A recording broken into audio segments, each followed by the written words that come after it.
नमस्कार, मैं हूं आशुतोष और आप देख रहे हैं सत्यहिंदी.com। सत्यहिंदी.com के खास कार्यक्रम आशुतोष की बात में आपका स्वागत है।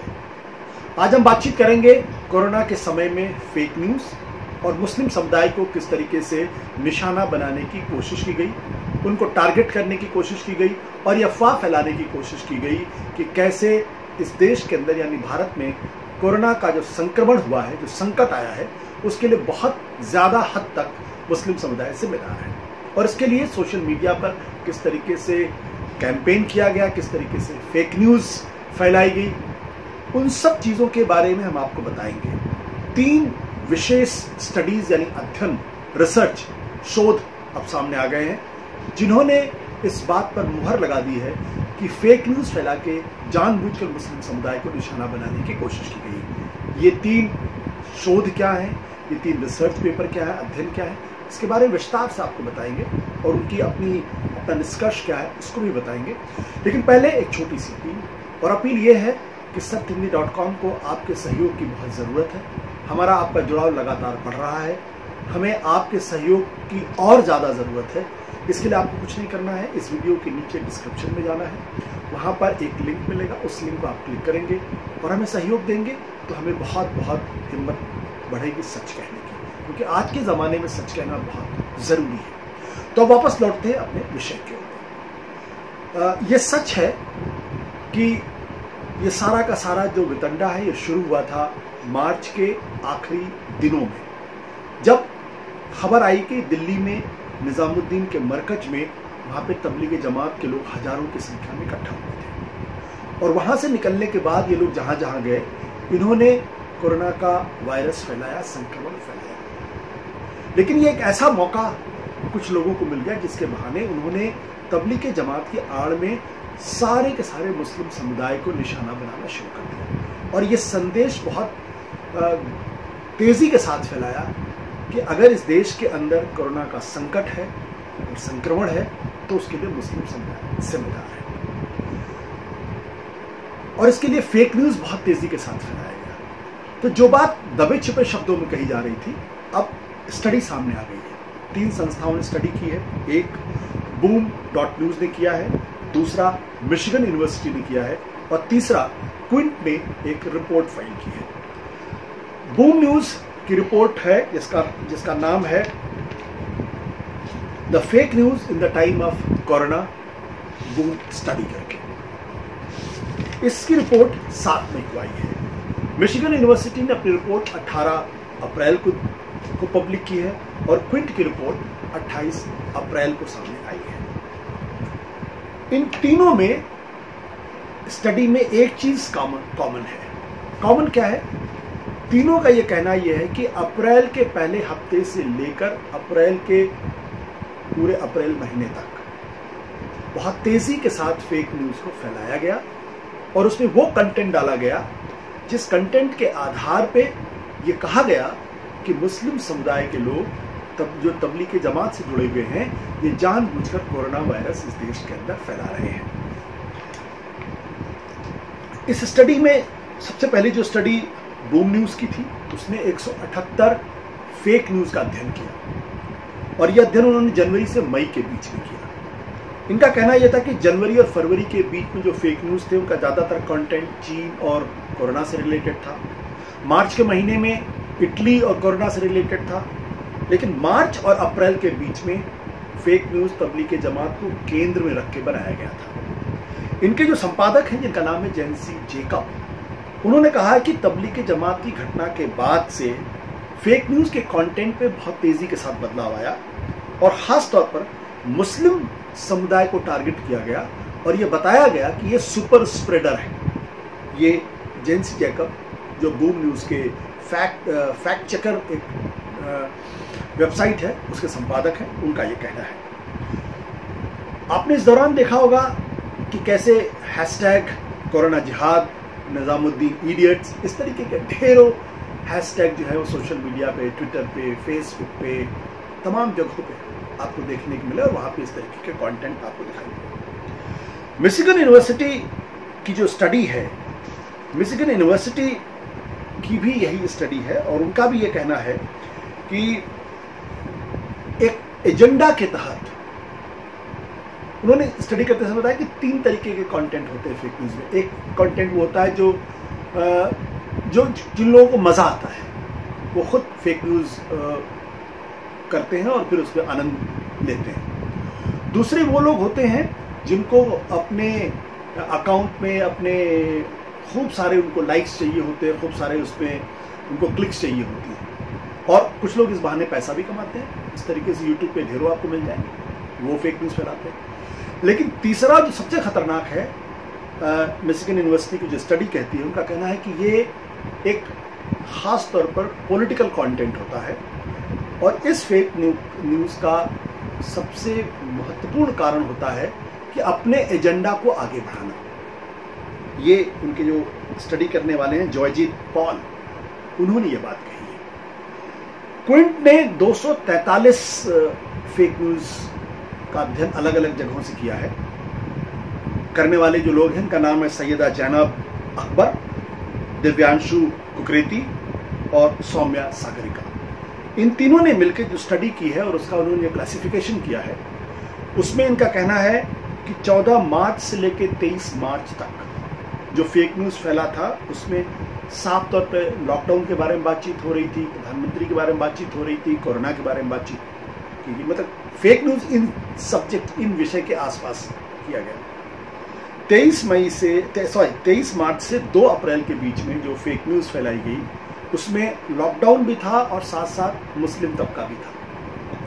लेकिन जो 2 अप्रैल से 12 अप्रैल के बीच में जो उनकी स्टडी है, उसमें पूरी तरीके से मुस्लिम तबके को निशाने पर रखा गया। ये क्लासिफिकेशन है क्विंट का जो अपना अध्ययन है। इसमें कोई दो राय नहीं है कि जो हिंदुस्तान में शुरुआत में, लॉकडाउन की शुरुआत में जब तबलीगी जमात का मामला आया, तो तबलीगी जमात की वजह से बहुत बड़ी संख्या में कोरोना का संक्रमण फैला, और जहाँ जहाँ तबलीगी जमात के लोग गए, वहाँ उन्होंने अपने साथ संक्रमण लेकर गए। सबने इनकी आलोचना की, तीखी से तीखी आलोचना की। सबने कहा कि ये बहुत ही बेवकूफ़ी का काम इन लोगों ने किया, जाहिलियत का काम किया है। लेकिन जो फेक न्यूज़ फैलाने वाले थे, जो अपना एजेंडा सेट कर रहे थे, उन्होंने तबलीगी जमात की इस जाहिलियत को, इस बेवकूफ़ी को, इस मूर्खता को, इस जड़ता को उन्होंने बहाना बनाया, और उस बहाने से उसकी आड़ में पूरे मुस्लिम समुदाय को टारगेट किया और उनका डिमोनाइजेशन किया, उनका दानवीकरण किया, और ऐसा बताने की कोशिश की कि ये तबका जो है वो हमेशा हिंदुस्तान के खिलाफ काम करता है। देखो, अब कोरोना मामले में भी ये कोरोना फैलाने से बाज नहीं आ रहा है।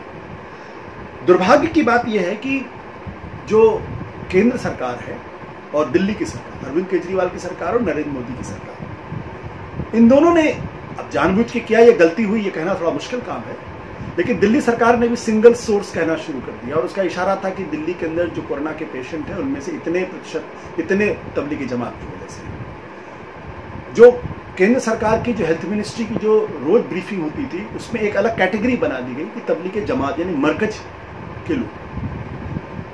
इस पर काफी हंगामा भी हुआ, और 18 और इस तरीके की भी खबरें आई कि कुछ 1-2 लोगों ने आत्महत्या भी कर ली जब लोगों को पता चला कि उनका कोरोना है, और कुछ लोगों ने अपने घरों में नहीं घुसने दिया, अपने गांव में नहीं घुसने दिया। एक आदमी को तो बाकायदा जब वो तबलीग की मीटिंग से आया था, भोपाल से अपने गांव की तरफ दिल्ली में गया, तो वहाँ पे गांव वालों ने उसकी पिटाई भी की, एक तरीके से मॉब लिंचिंग एक तरीके से की, और उसकी बाद में मृतप्राय सी स्थिति हो गई।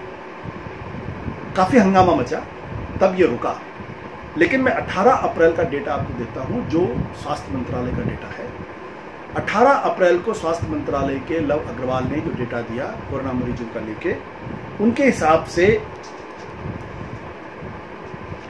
जो डेटा था उसमें उन्होंने जो जानकारी दी थी, उस जानकारी में उन्होंने कहा था कि 14,378 कोरोना के पेशेंट हैं 18 अप्रैल तक।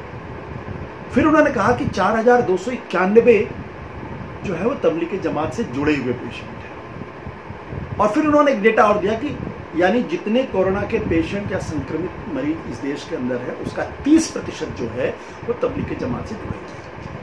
जाहिर सी बात है, जब इस तरीके की इंफॉर्मेशन रोज दी जाएगी तो एक समुदाय विशेष को निशाना तो बनाया जाए। अब ये जानते बूझते हुआ है या गैर जानते बूझते हुआ है, एक अलग सवाल है जिसका फिर कभी शायद कभी जवाब भी नहीं। तो जो अध्ययन हुआ है, मिशिगन यूनिवर्सिटी ने किया या बूम न्यूज ने किया या क्विंट न्यूज ने किया, उसने इस बात को स्थापित कर दिया जो हम लोग गाहे बगाहे कहा करते थे कि जानबूझकर मुस्लिम समुदाय को निशाना बनाया गया। अब कौन लोग थे कहना थोड़ा सा मुश्किल काम है, लेकिन अगर आप ध्यान से देखेंगे तो आपको ये बात समझ में आ जाएगी। जिस कंटेंट का इन लोगों ने अध्ययन किया है उस कंटेंट के बारे में भी बताना आपके लिए बहुत जरूरी है। और हो सकता है आप में से बहुत सारे लोगों ने इन फेक न्यूज को देखा। जैसे एक फेक न्यूज जो बहुत ज्यादा चर्चित हुआ, ये कहा गया कि एक मुस्लिम दुकानदार है जो फलों को थूक लगा रहा है और कहा गया कि देखो ये मुसलमान है, ये फलों में थूक लगा रहा है और ताकि कोरोना पूरे देश के अंदर फैले। यानी कोरोना फैलाने के लिए, इन्फेक्शन फैलाने के लिए ये फल में थूक लगा रहा है। बाद में ये पता चला कि ये जो वीडियो था वो रायसेन मध्य प्रदेश का था।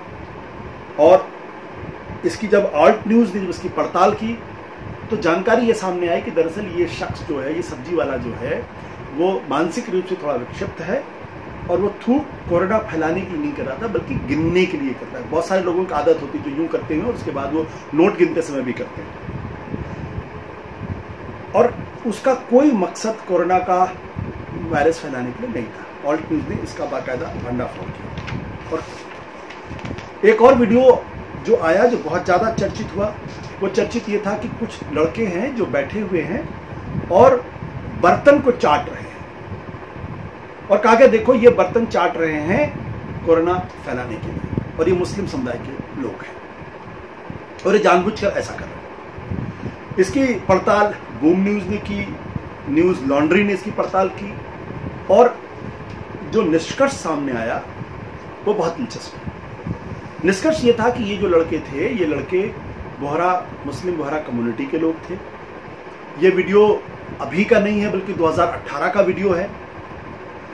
और दाऊदी बोहरा कम्युनिटी में एक कम्युनिटी होती है दाना कम्युनिटी।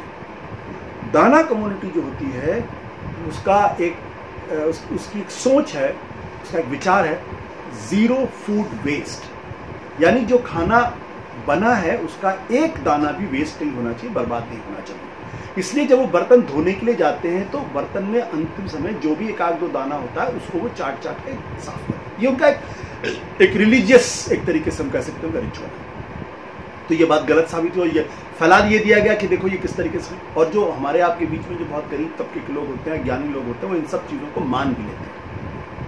एक तीसरा वीडियो जो था कि कुछ लड़के, मुस्लिम लड़के बैठे हुए हैं और एक सुर में वो छींक रहे हैं और एक आ गया देखो ये छींक करके कोरोना को कोरोना को फैला रहे हैं, छींक करके कोरोना को फैला रहे हैं। और ये वीडियो जो है कहा गया कि ये हजरत निजामुद्दीन में ये वीडियो शूट किया गया है। बाद में ऑल्ट न्यूज ने जब इसकी पड़ताल की तो पता चला कि भारत में आने के पहले जनवरी के महीने में पाकिस्तान के सोशल मीडिया पर ये खूब वायरल हुआ था और वहां भी ये दावा किया गया था कि दरअसल ये कोरोना फैलाया जा रहा है। जब इसकी और पड़ताल की गई तो पता चला कि ये दरअसल सूफी समुदाय के लोग हैं, मुसलमानों में एक सूफी समुदाय के लोग हैं और उनमें एक परंपरा होती है जिक्र स्टाइल। अब ये जिक्र का प्रोनाउंसिएशन कैसे करते हैं मैं तो नहीं बता पाऊंगा, लेकिन ZIKR जिक्र स्टाइल की प्रेयर होती है जिसमें सब लोग सांस तेजी के साथ बाहर निकालते हैं और सांस तेजी के साथ लेते हैं और ऐसा करते समय वो अल्लाह अल्लाह अल्लाह करते हैं। और इसके बारे में ये सच सामने आया, मतलब यानी कि ये भी एक बहुत बड़ा झूठ था। फिर एक और ये बता दूं आपको, दरअसल ये मैंने इन सब चीज़ों को देखा है, लेकिन एक डॉक्यूमेंट्री मेकर जिनका नाम है यूसुफ सईद साहब ने इन तमाम जो फेक न्यूज़ थे जो मुसलमानों को टारगेट करके बनाए गए थे उसको उन्होंने खुद संकलित किया है और उसको जनता के सामने लेकर आया। मैं वहीं से उसको कोट कर रहा हूँ।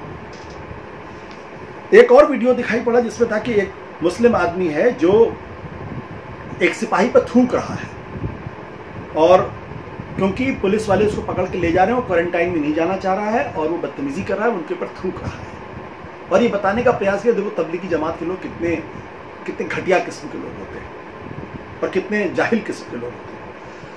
बाद में पता चला जब इस वीडियो की पड़ताल फैक्ट चेकर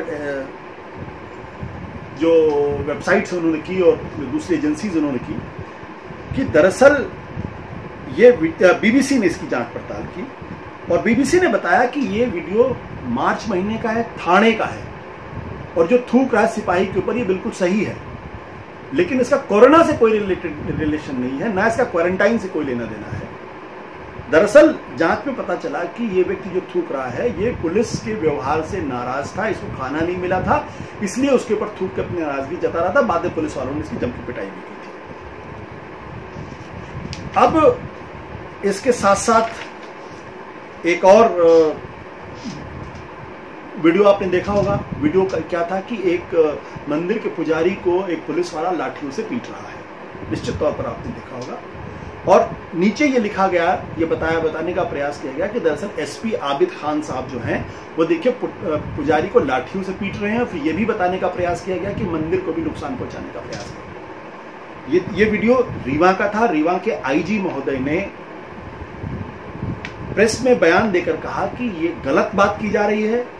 ये जो पुलिस वाला लाठी से पीट रहा है इसका नाम आबिद खान नहीं है, ये राजकुमार मिश्रा नाम के सज्जन हैं जो इंस्पेक्टर के पद पे मौजूद हैं, और ये पीट जरूर रहे हैं। और बाद में राजकुमार मिश्रा जो इंस्पेक्टर थे उनके खिलाफ कड़ी कार्रवाई हुई। इसकी पड़ताल लल्लन टॉप और आल्ट न्यूज ने इस बात को कंफर्म किया कि ये बात जो फैलाई जा रही थी कि कैसे एक पुजारी को आबिद खान नाम का एसपी पीट रहा है वो गलत जानकारी थी। अब आप समझ सकते हैं कि ये जो गलत जानकारी थी इसके पीछे का मकसद क्या है, आप बताने की जरूरत नहीं। इसी के अलावा इसी के साथ साथ एक और जो वीडियो बहुत चर्चित हुआ, वो चर्चित ये था कि पटना का एक वीडियो था।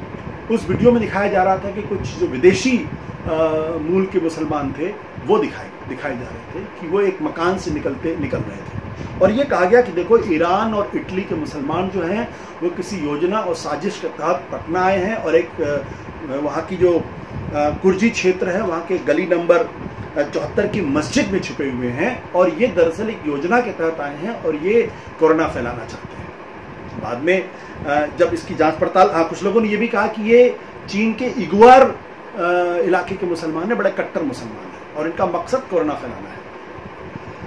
ऑल्ट न्यूज ने इसकी पड़ताल की, ये बात सच साबित हुई कि ये विदेशी थे, 50 की संख्या में नहीं थे, 10 की संख्या में थे, लेकिन ना तो इटली से आए थे, ना ईरान से आए थे, ना चीन से आए थे, ये किर्गिस्तान से आए थे, और ये 30 जनवरी के पहले आए थे, यानी भारत में कोरोना के बारे में, कोरोना का पहला मरीज आने के पहले से वहां मौजूद थे।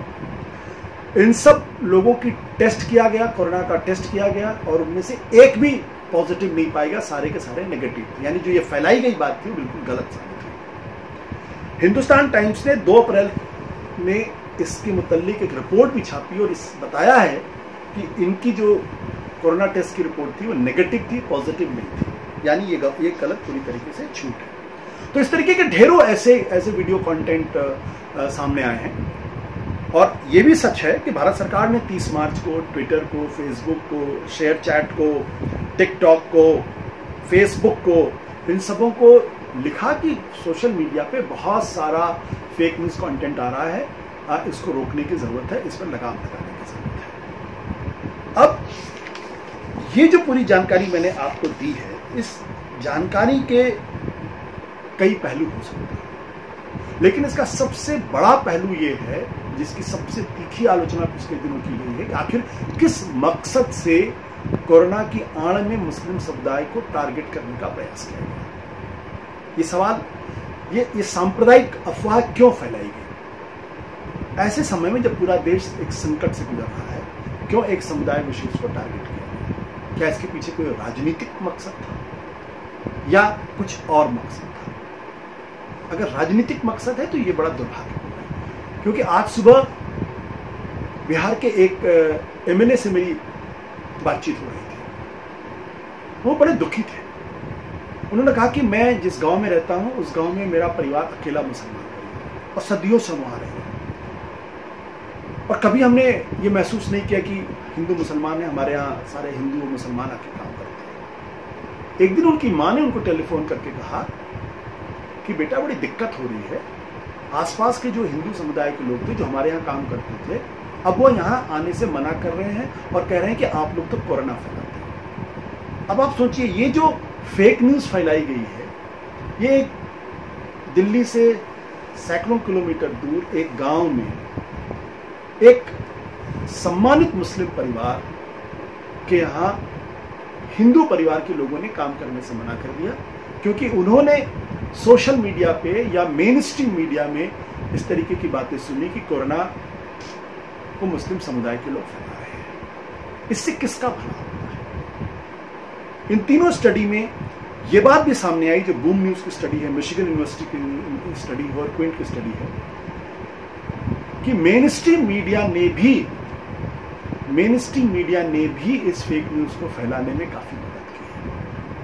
तो अब मैं ये सवाल आपके लिए छोड़ता हूं, आप इसका अध्ययन करें और एक चीज का जरूर ध्यान दें कि जो भी आपको व्हाट्सएप पे या सोशल मीडिया प्लेटफॉर्म पे जो भी आपको वीडियो मिलता है, जो भी कंटेंट मिलता है, उसको एक बार कंफर्म कर लें, वेरीफाई कर लें, आंख बंद करके उस पर भरोसा ना करें।